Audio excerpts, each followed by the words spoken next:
Africa এক বিস্তীর্ণ মহাদেশ, যেখানে প্রকৃতি যেমন বৈচিত্র্যময় তেমনি মানুষের জীবন রকম। এখানে কিছু অঞ্চল সমৃদ্ধ।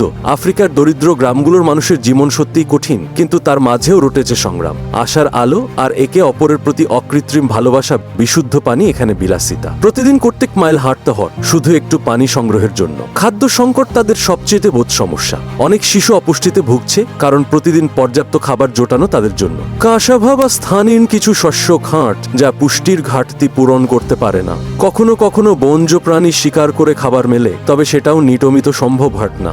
এদের দারিদ্র্যের পেছনে রটেছে নানা কারণ: প্রাকৃতিক দুর্যোগ, খরা, রাজনৈতিক অস্থিরতা, অশিক্ষা, ষষ্ঠী সেবার অভাব, কৃষির অপ্রতুলতা এবং বৈষয়িক বাণিজ্যে অসম অংশগ্রহণ।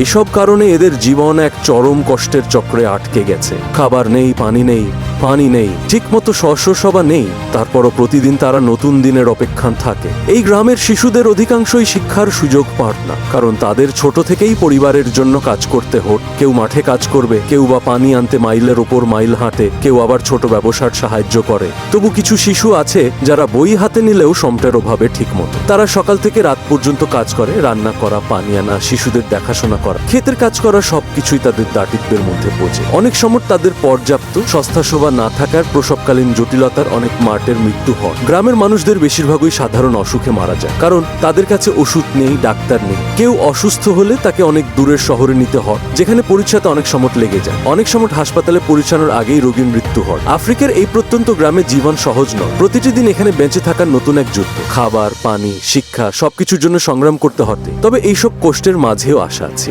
বিভিন্ন দাতব্য সংস্থা, এনজিও ও স্বেচ্ছাসেবীরা চেষ্টা করছে এই গ্রামগুলোতে সাহায্য পৌঁছাতে। বিশুদ্ধ পানি, কূপ, স্কুল, স্বাস্থ্যসেবা কেন্দ্র গড়ে তুলতে পারলে তাদের জীবন অনেকটাই পরিবর্তিত হতে পারে। আফ্রিকার দরিদ্র গ্রামগুলোর এই চিত্র কষ্টদায়ক হলেও এটাই তাদের বাস্তবতা। যদি উন্নয়নমূলক কাজ, শিক্ষা ও সচেতনতা বৃদ্ধি করা যায়, তবে হয়তো একদিন এই কষ্ট থাকবে না। গ্রামের মানুষ ভালোভাবে বেঁচে থাকবে।